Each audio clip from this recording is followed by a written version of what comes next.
It's not an AMA, short recap about the games. This is a play-by-play. No Instagram, these holograms. Boy, these ain't the same. This South Harmon, you know we do things a different way. We got in the room, come join the team, but don't be in the way. Stay tuned, join that Patreon, we do giveaways. Magnetic and ATM, you know they on a different wave. Sunday, Tuesday, Wednesday, Friday, Saturday, pick a day. This South Harmon, you know that we glad you here today. This not an AMA. This not an AMA. This not an AMA. Short recap about the games. This is the play-by-play.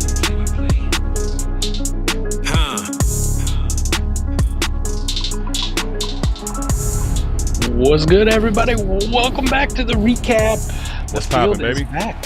The field is back. Look at that. Listen, man, the Halloween definitely messed it up for a week, but Canton got it back together. Canton's not here to tell the story today, but we'll get through without her until next week.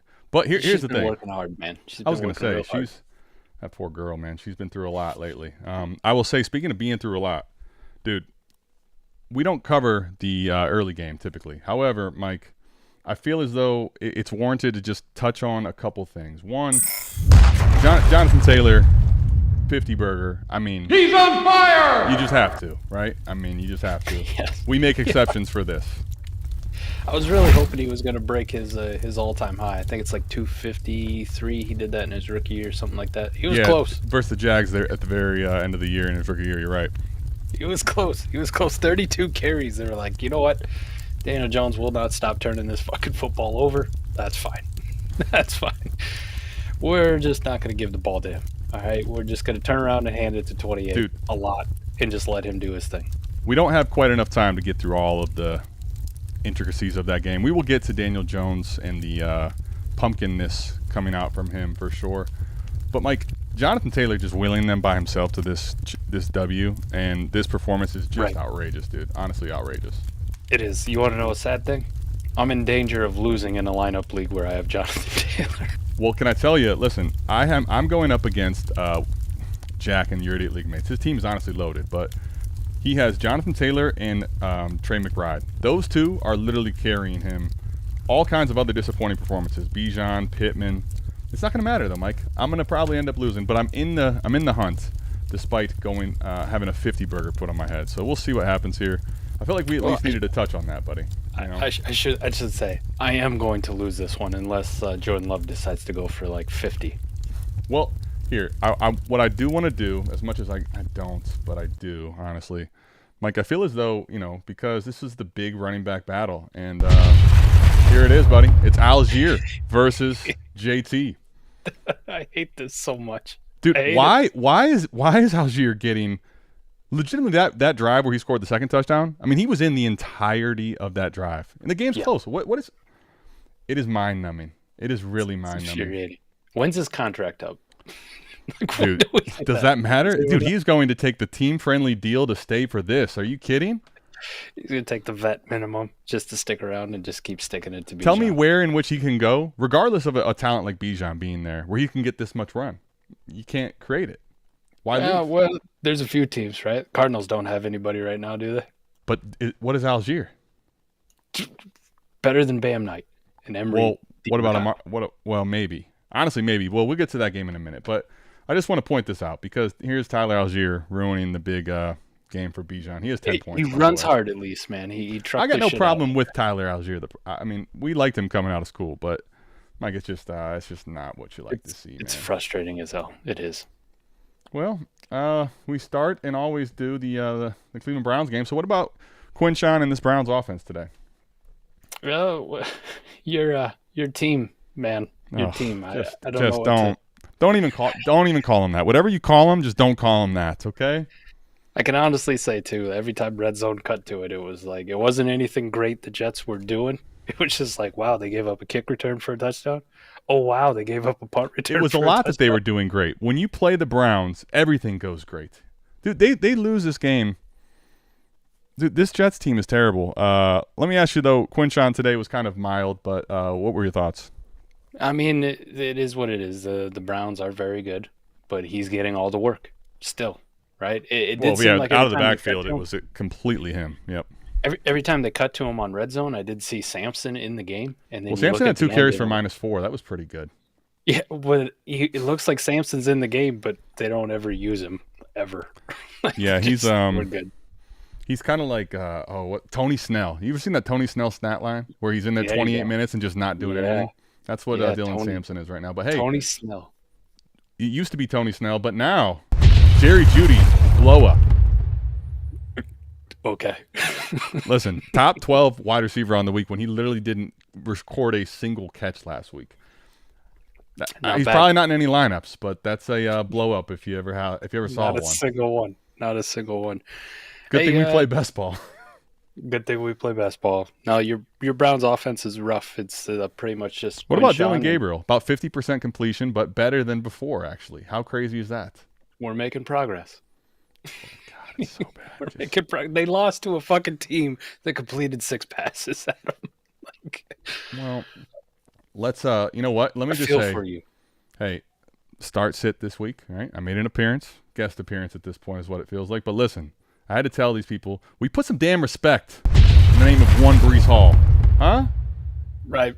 Fizz thought he might pull a hamstring, and I don't feel so good. You guys didn't trade me. I'm gonna not feel so good. Instead, the Jets just go, we have an opportunity to win the game. We're just gonna give it to you every single time.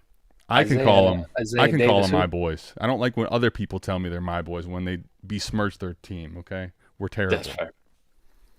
Nope. Just messing.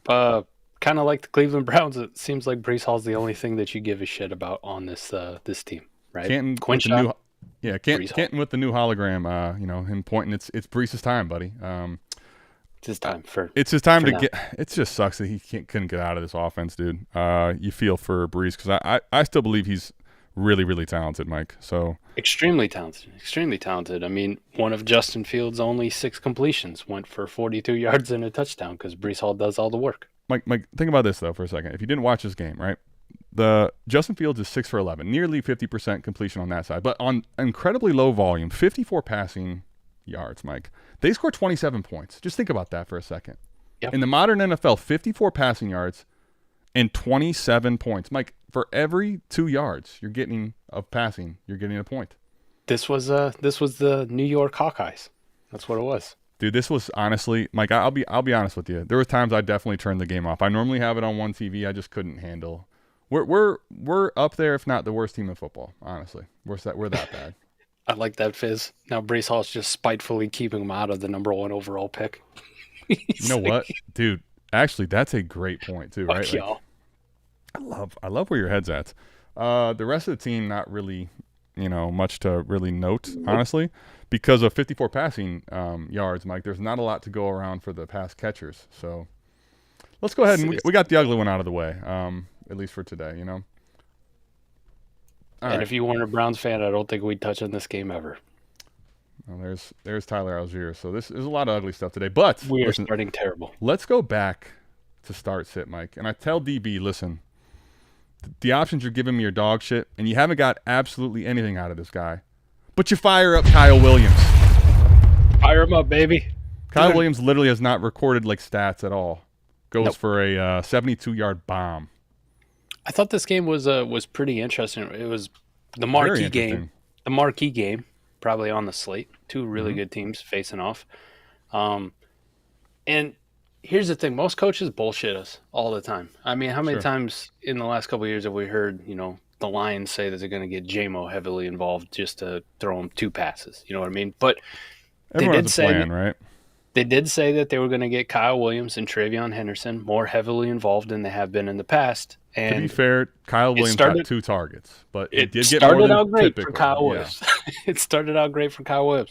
Now, here's the thing. When he did get his first catch there, Jesus Christ, how fast is this guy? I Well, mean, that looked like prime Tyreek Hill running away from that defense. I mean, Well- the guy could have ran a 4.1940, I think. He looked fast as hell. Well, speaking of fast, I mean, we already Got knew him. this, but and apparently you can't even hear it because I made the Roadrunner noise. But TreVeyon Henderson, Mike, it's almost like Mike Vrabel needed another injury. He needed literally no one to be able to get carries aside from TreVeyon. And then you know what happens? You kind of grind the defense down, and eventually he's going to run away from people. Shockingly. It's like the one thing we knew about TreVeyon Henderson. He could break away, and he did it twice. It had to get so bad where they had to, put Dearness Johnson in the game for a snap. Speaking of, had a nice little stint in Cleveland. Dude, Terrell Jennings, though, has 4 carries, 5 yards. Honestly, listen, I know you don't want injury on anybody, okay? But without this injury, I'm pretty sure it would have been a split day completely for these guys as well. Yeah, so the good news is, hopefully with the draft capital and the front office and the GM kind of forces Vrabel's hand. Listen, what are we doing? Like, why not give the kid more touches? But, I mean, we'll see. Another good one, too. I mean, he was explosive. Vrabel talked him up in the post-game presser about how they needed that. It was good to see out of him. And, two, just a sneaky thing that might earn some favor as far as usage going forward. Not only the performance on the field, but on that last breakaway touchdown run, with the game, a lot of guys end up going down. Yeah. TreVeyon's looking over at the sideline to see if the coaches want him to score or just fall down, whether to give him the signal to go down or whatever. Well, and so that was kind of interesting. At the wherewithal to look over at your coaches for the approval. Listen, I'm going to score a second touchdown, but I don't need to go in the doghouse right now. This is as good as it gets. Exactly. So maybe moving forward, this is what we need. This is the catalyst. We were hoping for it last week, and you and I talking on recap last week, we're like, dude, I'm fucking done, man. How many more weeks of this do you need to see? Like everything, we were wrong in a week early. So maybe this is the one, baby. Damn it, I was wrong. Mike, here's another thing, right? Speaking of the first day getting the South Harmon Stadium back from not Halloween, let's just make all the blow-ups that are crazy. And it's to the point where you can't even hear it's that bad because Tez goes off too, buddy. What are your thoughts here with this one? Tez going nuclear, honestly. He's having a nice little campaign with all these injuries, buddy. He is. Now, the only thing that I worry about is just the volume isn't really there. It's just touchdowns, when he scores touchdowns. So he's not really consideration for lineup leagues unless you're extremely hurting, which really sucks if you are. Like if you're thinking about having to put him in a flex. Right, definitely. You could be, and you're just trying to skate by. He's definitely solidified himself, though, as a very good best ball wide receiver, right? Like somebody. Dude, I mean. I'm thinking about some deals here. Fuck, can I get Tez Johnson tossed on, buddy? Like, what do you think? You want to toss him into this deal for me? Dude, well, here's the thing. Definitely in best ball, obviously, is primary format. You'd love to have him. But in lineup, with the buys, with the injuries, I mean, depending on how many starters you have, Eric and I in the start 12, Mike, it's like not even a question anymore. Fire him up as one of those flexes. Because here's the thing about him. He has probably a super low floor, if we're being truthful, when people start coming back. But I still think he has pretty decent upside because of, his style of play. And just, I think the reality is they're never going to pay a lot of attention to Tez Johnson, no matter how bad the defense or how bad the offense is banged up. No, it's really tough. And here's one of the good things about him. Like his size, his speed wasn't crazy, but his short area quickness makes him fucking tough to cover. Very bursty. Yeah, very bursty down in the red zone, which could be why he's getting all these touchdown weeks. So, I mean, they're probably going to put him in the red zone for these kind of packages just because, I mean, he is a tough fucking cover down there. Yep. And here's the thing, Mike, with Cade Otton, right? Dude, think about this. This team, the amount of injuries, Baker deserves a blow up today. It's kind of crazy. He had a really rough week. I think it was the last time they came out. But, dude, this kid, and no matter what they put out around him, I mean, it's really gross watching Cade Otton get all this, and they obviously lose this game. But 9 for 82. If you fired him up in the A-Warp tight end life, you're loving it, man. Yeah. It's one of those things, though, with him. We've been fooled by this before, right? Well, don't be fooled. It's just, what it is. It's a plug spot start, or it's an A-Warp tight end life. You're hoping to just keep pace with the field. This was tight end 4, so this is the one game that he's actually going to be a top 5 or 6 tight end. A lot of times he's more like a back-end tight end 1, which realistically, it's holding serve. It doesn't do anything for you as far as points. Just don't get fooled. All right? Don't get Brenton Stranged on this one. I've seen stranger things happen than that. Man, I think the audio's killed on us, but a lot of the blow-ups are everywhere. Pause. But Mekhe Buka, Mike, needed this. Dude, well, you wanted to see him back, but it was really nice to see him back in a big way. 6, 115, and a touchdown. I wasn't really nervous because of the injury, obviously, being the primary thing that I think you could point to. But it was just nice to see that it's not going to continue to hamper him to an extreme degree. That's what I was kind of getting worried about, you know. We just couldn't go 4 straight weeks of him being, single digits in fantasy points. We could have, but only thank God we didn't. Yes. We needed that bounce back, so now we're right back in our fields from the early season, right? Back on that catapult run. Back on it. This ended up being quite an entertaining game, by the way, if you did not tune into that. One that I would honestly, I would watch this one back. I think I'm going to, Mike. It was a pretty fun one. It took a Todd Bowles defense and a early game, rain, monsoon, shower. Dude, that was pretty crazy, huh? Especially if you didn't watch the beginning of that, to Mike's point. Wild stuff in that game. Well, it took all that to finally get Drake May under 100 for a quarterback rating. That guy was on a historic streak. So he's going to finish 89.4. He's under.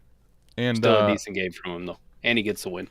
So to the Chicago and Giants game, some people thought this was going to be, a runaway. And it was absolutely not. Yeah, Caleb had to run away to win the game at the end there. There. All right, we got some noise. Caleb with the blow up that – dude, here's what I'll say, Mike. Caleb right now, I don't even know if it's quiet anymore. He is having a absolute great season for fantasy football, realistically. Like this was not even a good game for him, but to get 63 and a touchdown on the ground, dude, he's going to be a nice warp option at the quarterback position, I think, when it's all said and done this year. Yeah, pretty decent. He's had a couple games, his if you look back at his last 4 total, right? This one's going to finish real nice. Last week finished really great against Cincinnati in that blowout, but those 2 weeks beforehand, it was like, what the fuck's going on here? Now, sure. If you look though, he's got the 3 weeks to your point in his total season where it's like back end quarterback too, but he's had now I think it's 5 top 10 finishes through 10 weeks. So Mike, if you're telling me he has boom or bust a little bit, but there's quarterback 1 upside and top 10 potential, I really like what I've seen from Caleb. Obviously, we want to see more progression, and I think there's a lot of meat left on the bone as the pause. But the good thing here is I think there's a lot of development for him still. It is, and there's kind of this alarming trend, too, when he's not doing the stuff on the ground, right? His bad weeks, -2 rushing yards, -2 rushing yards, 24 rushing yards. Right. When he's up closer to that 40 or 50 and being dynamic like he was today, he's been a fantastic option. I think that's the only thing really holding him back as far as us propelling him into that young and up-and-coming elite tier, like the Drake May tier, right? Mm-hmm. Like that next. We had Josh Allen, Lamar, J-Day, Jalen Hurts being up there, Joe Burrow because of his passing volume. Patrick Mahomes has bounced back now because of rushing. But like that next group, right, that Drake May, we're talking about him, like, can he push? Do you have him above Mahomes? The only thing holding him back is probably just the consistency on the ground. Because when he's not out there scrambling and running around and, has his potential of getting a touchdown on the ground, if we got to rely on just the passing volume on this Bear offense, sometimes that is very sketchy. Yeah, and the offense, I think, as a whole is very inconsistent. Speaking of inconsistent, last week scared the absolute piss out of us. Eric told me not to rock the jersey. I didn't listen, and for good reason. You can't hear it. But I promise you, Rome was back, at least in a big way. Kind of like Ibuka, but it was worse for him, obviously. A goose egg last week. 6 for 86 and a touchdown. I thought, honestly, he could even have finished better, but it was good to see when Caleb has a pretty rough day, 220, a lot of incompletions, to still see him be the alpha and get 86 yards and a touchdown, I think was good to see him kind of be focused on this week. Very, very. It's good to see him back, getting those targets and being back on the board. So we needed that one. We needed that bounce back. We did. A lot less Olamide Zaccheaus, which is always a good thing. Can we just stop? Like, Luther Burden was actually getting some run. I don't have his hologram at the moment, but yes, I think, like, that would be nice to start there, right? Can we just a lot a bit less Olamide Zaccheaus? If we have to have Tyler Algier, can we not have Zaccheaus too? I don't know. We're going to mix in Colston Loveland now. This is, Cole Kmet was healthy this week. Cole Kmet was in there. He ended up playing fullback. But it looks like Colston Loveland has kind of supplanted Cole Kmet now. So that might be a nice takeaway here for the rest of the season run as far as who's side and one on this offense. Definitely. He didn't have a great day, but, Mike, the thing I wanted to see was coming off of a career game, the big, coming out party for him, does he at least be consistent with the usage? And I think the answer is yes. I think this was a very for how quiet it was as far as like production, this was a really good sign, I think, for Loveland shares, to be honest. The other interesting one on the Bears offense was the split that it was going to be between Monangai and DeAndre Swift, especially after Monangai's massive week last week. Yep. They went right back to making Swift kind of that lead dog. Now, it's not some crazy 70-30 split, but we're a lot closer to, 65-35 it looked like in the usage department. We'll see when the all the people who do the game charting out there will let us know what the snap shares were on it after the game, but it looked a lot more favorable to DeAndre Swift fresh off of missing last week. Right, he got basically double the work on the ground. And the other thing was Monangai didn't look as efficient. And I don't know, again, you look at that matchup last week, Mike, and that does speak a lot. But, yeah, this was definitely, if you have Monangai shares, you probably were a little bit, nervous going in. This was probably more of the worst desirable outcomes. Like, I mean, he did get some run, but he was not, it was nowhere near a split backfield, I don't think. This felt a lot like early in the season when we had that Woody Marks game. And we were all like, I jumped on that shit, let's go. And then it just kind of went back to, hey, we're still putting Nick Chubb into this thing. Well, the segue there, we're going to get back to the Giants, okay? And that was a hell of a game. But, Mike, I mean, how do we not? God damn, some of these audio is just brutal right now. There's too many blow-ups, and it's just not, you can't hear it. Woody Marks, Mike, has a game. The amount of blow-ups I had to make in one day is kind of insane. Woody Marks has a game. Now, I don't know. Let me ask you this. Do you think you can trust Woody right now? It feels like the answer to that is I want to. My body is telling me, yeah. I don't know, though. What do you think? I don't. I got to see it again. Because, like I mentioned just a little bit ago, we got fooled once early in the season. But I don't. Nick Chubb Here's the biggest thing from this game. How many times do you think the Texans are going to score 36 points with the Davis Mills? Not very often. Davis Mills head in the backfield, because that was a wild thing. Here's the other thing, Mike. The Jaguars, when we talked about this a few weeks ago, they're about as fraudulent gets, dude. Honestly. Yes. It's rough for that team, man. I mean, Trevor Lawrence got fucking outplayed by Davis Mills all game. And that's not even, I think, to be said lightly. Like that's easily determined that way for me. Yeah. Trevor Lawrence has been fucking terrible, and he's been terrible for a while. Well, you can hear that. There we get the audio. You can hear that, Trev. That's the long neck. That's Davis Mills coming right at your neck. Davis Mills, who would have thought?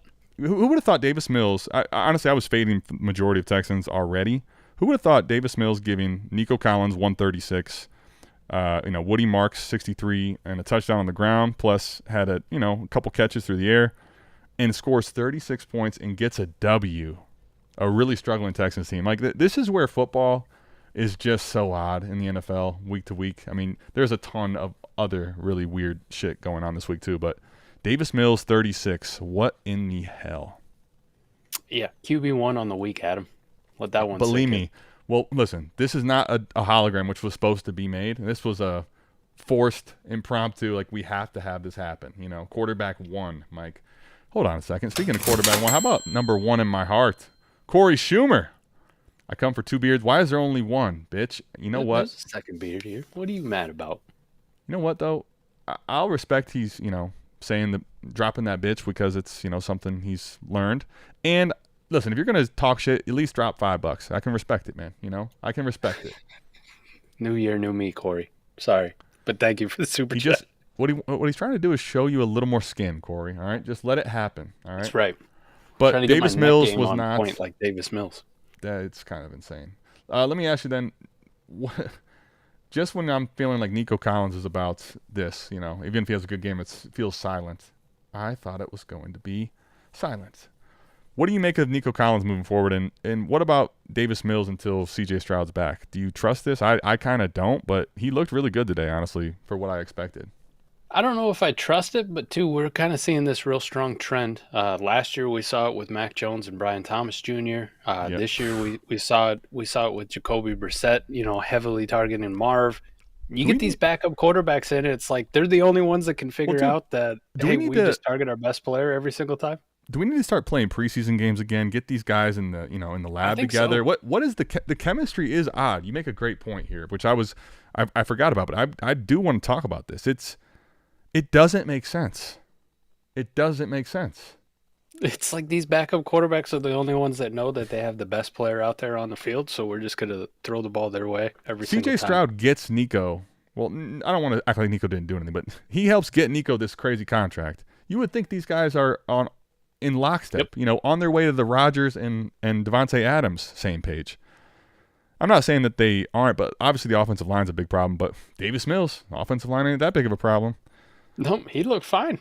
He looked great. I was going to say, Mike, I think that was believe it or not, there was 3 teams that score in the 40s today, which hard to believe. But Texans, who would have thought, 4th highest scoring team and, nearly 40 points in this game. So the Jaguars, I don't really want to cover it, but, I guess we kind of got to. And speaking of, blow-ups we got to make and holograms we got to make last minute, Parker Washington, buddy.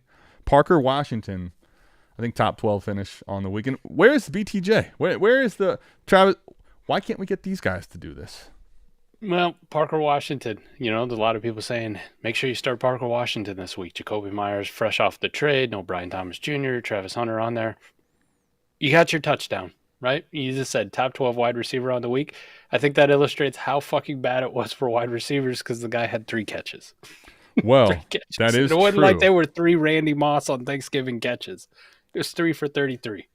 So I will say Adams and someone else bumped him down to 14. But Parker Washington going for 18, Mike, even if the 3 catches is all he got, I think you're going to love it. He got 7 targets, but I think you would have expected more usage, but it was good to see at least him, come through for you if you did have to plug him in a pinch. Let me ask you, if there's BTJ in Travis Hunter sideline, is this guy to you after seeing this? Is he an auto start in a deep lineup league, or are you completely not really into the Parker Washington experience yet?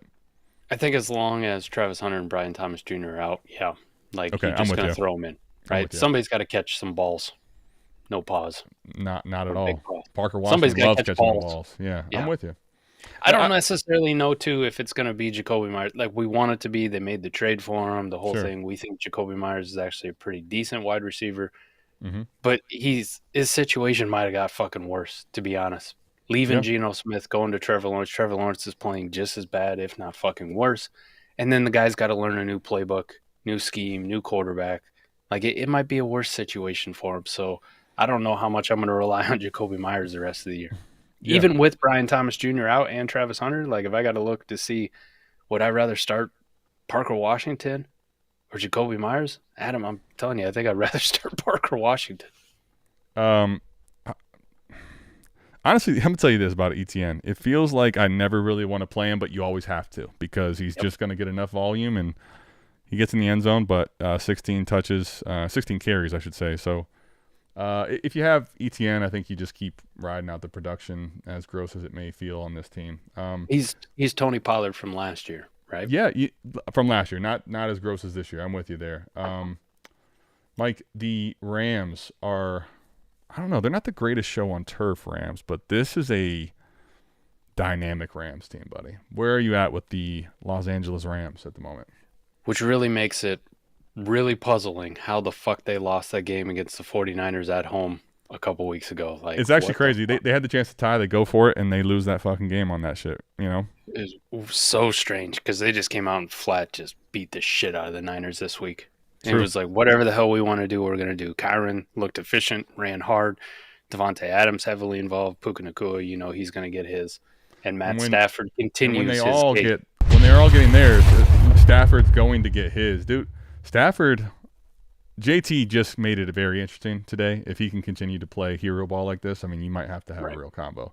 But Stafford is playing at an unreal level. Remember when at the beginning of the offseason, or at the end of the offseason, people really panicked about the back? How's that feel now, Yep. That back looks just fine, huh? It kind of... Matt Stafford's trying to come to talk to people, man. Look at him. You made a basketball reference earlier. Is this the LeBron James of basketball? Like, he's just going to keep doing it forever? This is actually one point. I do like that. Let me say this. Guys with really elite arm talent, Mike, I think we do ourselves a disservice by even caring about the age, frankly. Guys with this type of an arm, they'll play as long as they want to, dude. Legitimately.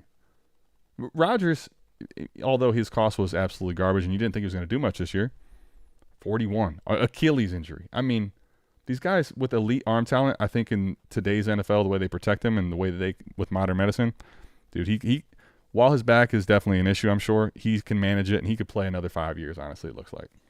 I've talked down a lot about Matthew Stafford, and he's been very mid, but what he's doing this year is absolutely fucking incredible, and it really irritates me that his wife had the audacity to fuck his back up at Georgia. But you know what? Can I say this? I think that sometimes you need that chip, Mike. You need it? Like, dude, you bitch. You had to come out and say that. Watch this. No one's even going to remember that because I'm going to go absolutely nuclear all year. He's on his fucking revenge tour. Let's go.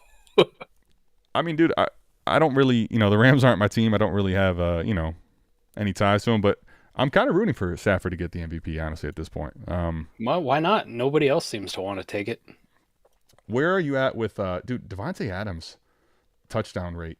Obviously, with Stafford benefiting as well. Davante Adams' touchdown rate's insane right now. Yes, it is, man. It is their outrageous. First option in the red zone almost every single time. A little bit worried because he grabbed his back there coming off the line, and I was like, oh, shit. Yep. No, not like this. But went right back into the game. Was almost fighting coaches on the sideline, especially when they were scoring down there in the red zone. Like, hey, this is my time. Why the fuck you got me on the sideline? So, nope. Dude, I just made a trade for him. Did you? What did that cost you? Like a second, a couple thirds, I believe. That's a good point, Penrose. Yep, I'm with you. Yeah, wasn't just a second? Crazy. A single second? I'll pull that baby up here for you, Adam. I just made it a couple days ago in one of my older Dynasty leagues. I love that. We'll probably have it on the trade show here, too. I love the... I don't know. It is deal season. I made like 7 deals this week. Well, let me say, I saw him in a handful of my leagues, too. I'm like, what's going on with Mike here? He's loading up. I sent away Mac Jones, QJ, and a second, my second from this year, for Adams, Darnold, and a third. All right. We need to pivot to a new game. I just got sick. Who are these people?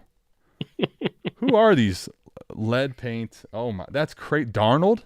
Do you if you just told me the haul you sent away, Mike, and it was Adams, I'd say it's probably a little heavy, but maybe that's what you have to do to get a guy like him contending right now. I traded for him in 2 different leagues. Let's go. Dude, Darnold is an insane pool.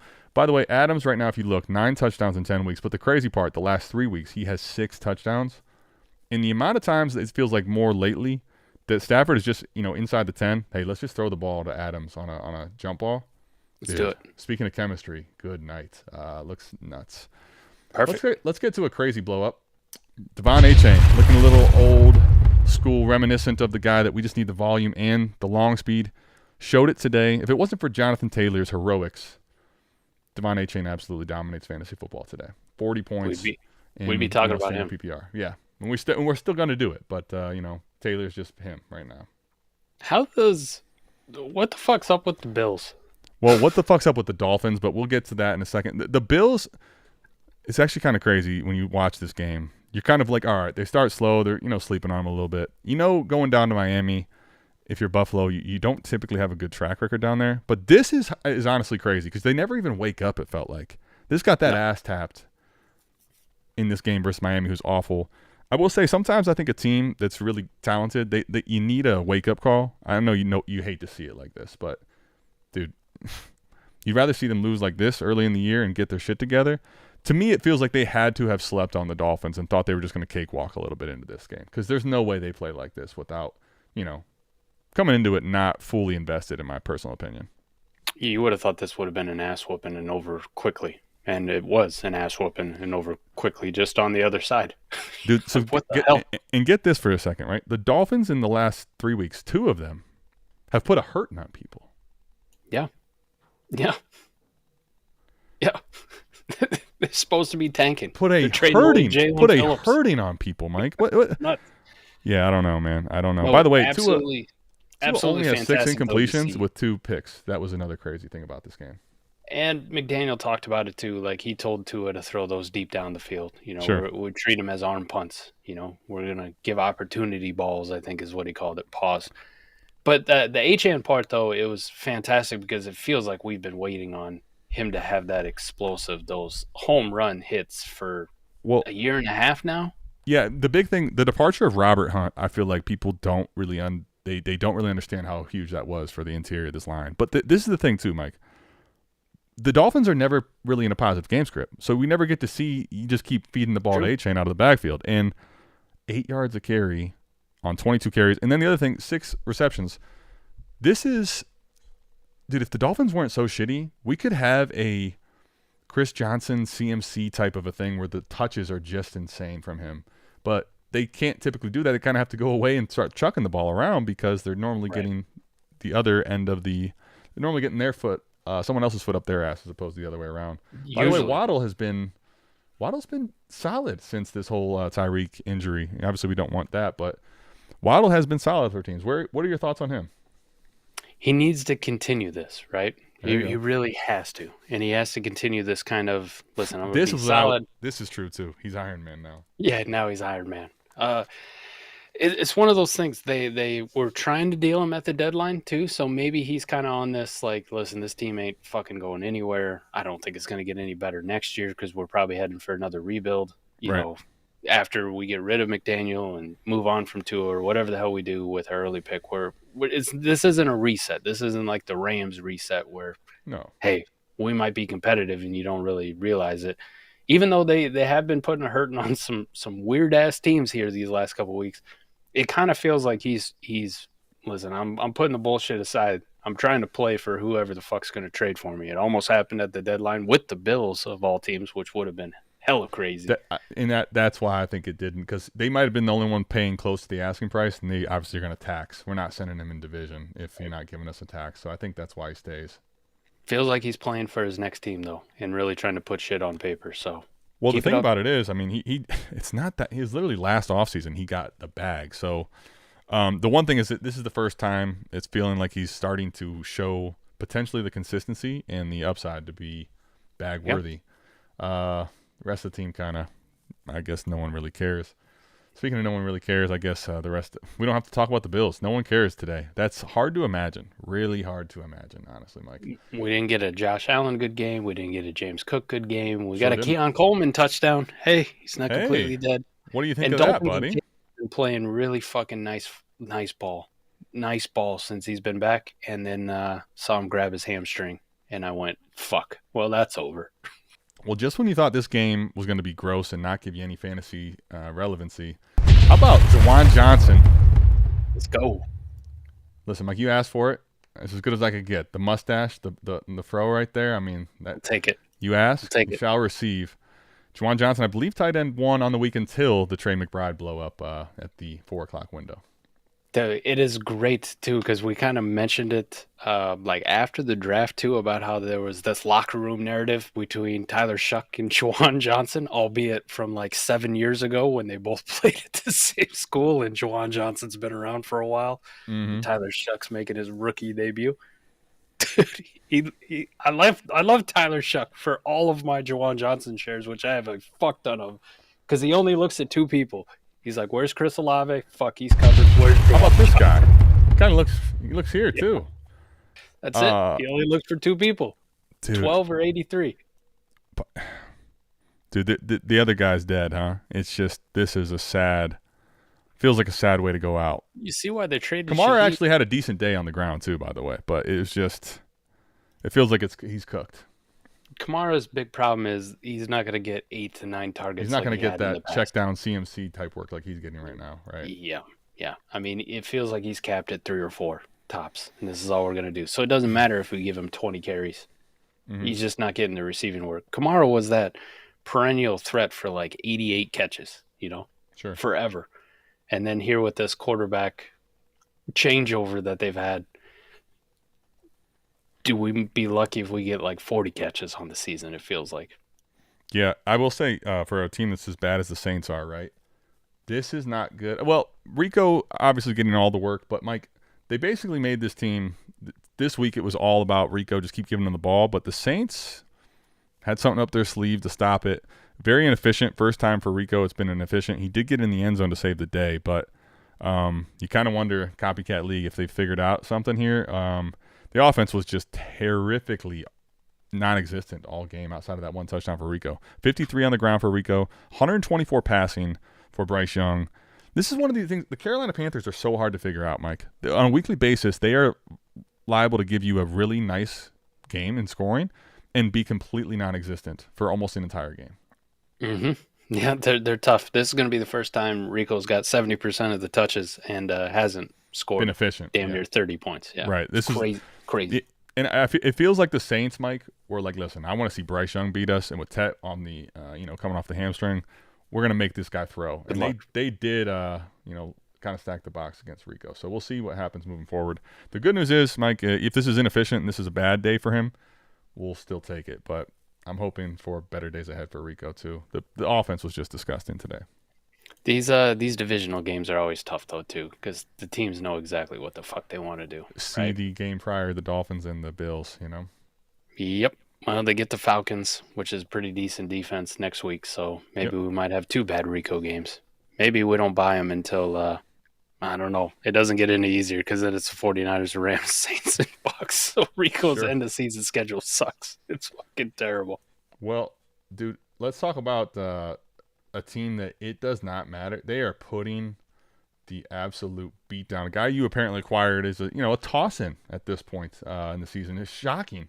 Sam Darnold, this team, Mike, it's almost like by the time you look up, they have 35 points, 35-0 versus the Cardinals, who, decided they had a new quarterback, which feels very laughable right about now. But again, I'm not trying to, kick people while they're down. That's a different conversation on the other side of the ball we'll get to.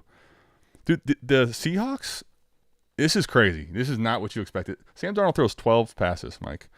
And obviously the yardage and the stuff to go with it, not that crazy. But they just absolutely lay the wood to the Cardinals in the first half. Second half, they kind of got sloppy. But first half, absolutely demolished this team. Well, in the first half, the offense did its thing right down the field. Deep shot to JSN. Oh, here we go. We're humming again. Sam Darnold's coming off of a fantastic game. Of course, this is going to happen. And then the Cardinals just fed right into it. Not 1, but 2 strip sack fumble returns for touchdowns. It's just what you needed, right? It's You're almost already like fighting an uphill battle, and this is what we need to do. Our offense has to give up 14 points. This sucks. Yeah, I want to just at least touch on the Seahawks, and before we get to the glaring conversation we have to have. Rashid Shaheed in his debut, 1 catch for 3 yards. There really wasn't anything else offensively outside of JSN. Cooper Kupp did have, I think, 60, 70 yards, something like that. But again, I think it was 2 catches, so nothing really doing. Yeah, he broke a long one and just didn't have the juice to finish it off for the touchdown.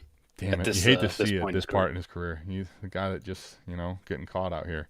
Just pointing out on the Rashid Shaheed thing, I got a little pushback and some hate on it. Like you said, only 1 catch, Dude, 1 target. How about this? I was prepared. Guess who's out there returning kicks right away? Took the starting job. Well, here's the thing. With Shaheed, I was planning to, Mike. You got to get right on it, make a hologram. Mike, there's no relevant picture to grab a hologram for the kids, so he's gonna have to wait till next week. That literally involved. Dude, so let's talk about this. Jacoby Brissett, you're saying, dude, they are glazing this guy on after a primetime game last week. How you got to give the keys to Brissett. Listen, as a Browns fan, I've seen Jacoby Brissett start. Benching, right? I've seen Jacoby Brissett play and start for plenty of teams. I've seen this. He has moments. Can we stop, though, that we have a long-term quarterback solution and that, They do not. Well, listen, I do think it was a bad day, but this is the point. It's not like Jacoby Brissett is going to be anywhere near flawless. And this is a guy that we've seen enough. We have a huge track record for his career. There are moments, but again, he's just not a franchise quarterback. I get it. He's done a nice job while Kyler's hurt, but let's just stop with the,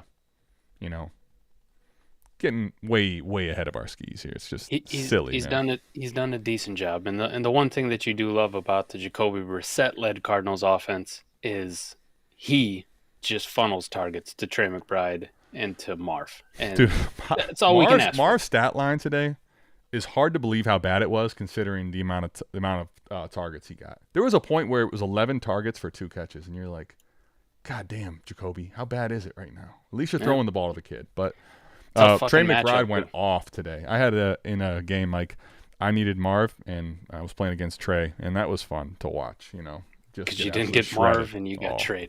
Yeah. Got shredded. Absolutely crushed. Trey McBride was really the only relevant player, though, in this game, frankly, to be honest. That Seahawks defense is something though. It is good. Their I team don't know if they overall got is their team is for real, Mike. I did not see this coming in the slightest. I didn't see this ass whooping coming like this. I thought it'd be a lot more competitive. But holy hell! I mean, it was 35-0 before you knew it. The Seahawks have been laying the wood to people all year. Honestly, they're not no slouch. I think we got one more game to get to. Oh, Baltimore, Minnesota. Which, let me ask you. Let's just cut to the rough one. What did you think for the Vikes here? It was a rough one. JJ did not have a very sharp game. He sailed a lot of passes. Also, I don't know. Another blow up, by the way. Here, Jalen Naylor, fun one to make here for you. You know. Yeah, Jalen Naylor blow up. I mean, JJ had some really good moments. You love to see the scrambles, especially when they needed it. And he almost brought him back there a couple times where you're like, okay, he's going to do it. And then it just didn't work out for him. But he was sailing passes. I don't know what the hell was up with Justin Jefferson either. I mean, he ran a fantastic route there down by the end zone, and JJ put a fucking piss missile right on his hands, and he just dropped it. I was like, whoa. Yeah, I did see that one too. What the fuck was that? I'll just say, Mike, when I look at the body of work and I'm thinking about all the times he's played and started, I'm with you. He's definitely had some moments. He's had some like really good spurts of playing the quarterback position. But for a Kevin O'Connell offense, man, he's starting to – not starting to. He's really beginning to scare me to the point of, man, I feel like here's the issue. There's really not a pivot point because if you do want to pivot, nobody's really buying into the narrative or the dynasty value. So you're kind of like on pins and needles hoping and just like, all right, JJ, we need you to figure this out because you can't move him for anything realistically reasonable at this point, I don't think, in dynasty. I'll go out on a limb and say that I still believe in him and I'll still buy him, right? If what does that look like, by the way? That's a good question. I mean, somewhere in that like 15 to like 20 QB range is kind of where he's going to slot in.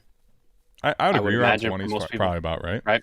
Like, I still want to buy in because he's done enough things, especially with the mobility this week, where I was like, okay, he's feeling good. He's moving around. He actually is a pretty good threat on the ground rushing. I'd say this week, though, for me, it was a misunderstanding of how much healthier this Ravens defense is than what we saw early in the year, right? They've gotten some key pieces back, and the Ravens are back to beat up on defense, dude. That's a good point. They're back this week to Jesus Christ. This Ravens defense is finally back on track, right? Because the Vikings couldn't run the football to save their fucking lives. It didn't matter that Aaron Jones was in there. We know Jordan Mason is whatever. Who gives a fuck about him? But I mean, they didn't even really attempt to run the football because every time they did, it felt like there was a dude in the backfield. You know, Mike Green had that one play on Aaron Jones where he almost took the fucking handoff from Aaron Jones. That's how fast he was beating the offensive lineman into the backfield. So we'll see how this goes with JJ. I mean, because to your point, Adam, it's been mostly down. Okay, it's been mostly down. In this game script, too, I know Baltimore's defense is looking better, obviously, but, man, you're at home. You're trailing a lot. You're down a lot. And you throw under 50% completion. It's just like, man, I know there was the one JJ, like you mentioned. But to me, there was a lot of also, it felt like sailed passes, just not great continuity in this offense. He had some bad sailed ones. Bad ones. So I was like, where the fuck were you going with that one? Looked like some Daniel Jones shit.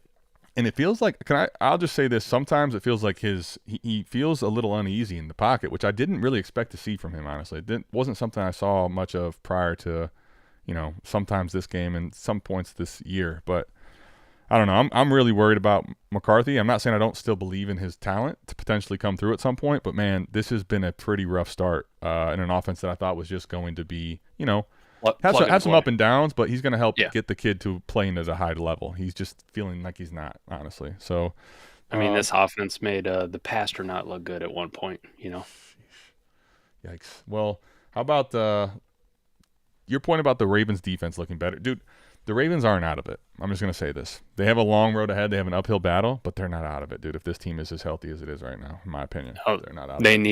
They needed this win, right? Like, if they would have took this L. Well, here's the thing. They win this game in Minnesota. Mike, their next two games are Cleveland and the New York Jets. So that was a huge W. And then the Bengals at home, right? Dude, it's the Ravens are – they've had a few years actually now where they've kind of gotten really unfortunate amount of injuries, they found a way to kind of fight through it and actually make the playoffs. We'll see what happens, but the offense looked better. The team looked better overall. I don't think it's humming to what we would like to see, but it's getting there. What did you think of Derrick Henry, though? Yeah, work in progress, right? Still going to get all the work. It's a tough Vikings defense that he was going up against, so you just don't want to see him absolutely shit the bed. Sure. Right? The biggest problem is when they play these tough teams is if he gets game scripted out, like we've seen this many, many times where it's like, oh, we got to throw to catch up. You know, this is a up and down game or whatever it is. Derrick Henry doesn't have his best games in those moments just because they yank him off the field in favor of Keaton Mitchell or Justice Hill or whoever it is. Yeah, the one thing though, like you said, they do win this game. He gets 20 touches. I think he definitely have the potential if they don't get ahead early that he could get phased out. But obviously, when you're talking about the Browns and the Jets coming up, Mike, there could be some monster games coming up where I think these next 3 weeks while we make these playoff pushes on contenders are the ones that we're going to find out about Derrick Henry. And I think you got a potential for some, like you said, some monster fucking games coming up because it's going to be game script where they're just going to beat the shit out of these teams. Which feels good because it was feeling like Derrick Henry was finally coming to a screeching halt and like, oh shit, is it over for the kid? So good to see. The rest of the team, obviously, so far today or during the game today was kind of just mid across the board. Mark got a touchdown, but that's about it. Zay Flowers 4 for 75 was a solid day, but it wasn't great for any of the rest of the Ravens here. By the way, this Isaiah Likely thing is about as quiet as anything I can ever remember. You know, the hype for all this time. What's the story here? It's way quieter. I was going to ask you which one you thought was quieter, the Harold Fannin early season hype or the Isaiah Likely preseason hype? It's not even close. Dude, Harold Fannin is dwarfing in volume. Isaiah Likely is like some of these blow-ups. You can hear nothing. You can't hear a peep today. So, especially because Charlie Kohler's out there like playing meaningful snaps and getting targets. You're like, what the fuck? Charlie Kohler. This is what I'll say about this today in summary. This was obviously you had your performances from Taylor, from Achane. You had some big name performances, but Mike, this week was an aberration as far as, in my opinion, players that literally are just you completely don't give any credit to doing anything, finishing top 15, top 20 at their position, like literally across the board. It's kind of insane how many people we don't expect much from, if anything, that are scoring meaningful points. So. Best ball is probably a mess in some of your leagues, but lineup, I don't think most of those guys are playing. So it'll be interesting to see how games went this week. Yeah, it was kind of a down week for most of the quarterbacks. I guess you can definitely say that when Davis Mills is currently QB1. Matt Stafford continues his MVP career. By the way, I do want to get back to Jackson Dart. We pivoted away, and Jackson Dart, Mike, has been as consistent as you could possibly be, I feel like, with the amount of injuries and offense that he currently is leading. But you also brought up the amount of injuries. The guy left the game, so we'll see how that one turns out, right? Definitely. He hasn't been killing it through the air, right? It's a concussion, right? So he's very, very good possibility he misses next week, correct? There's a possibility, and the way his game has been this year and how he scored you fantasy points will lead you to a little bit of pause because it hasn't been through the air, right? This was one of the few games he's gone over 200 yards in passing. Now, where he finished his fantasy-wise, you're like, I don't give a shit. It was 26 points. Like, I'm fine. 2 rushing touchdowns, and his rushing stats have buoyed it up.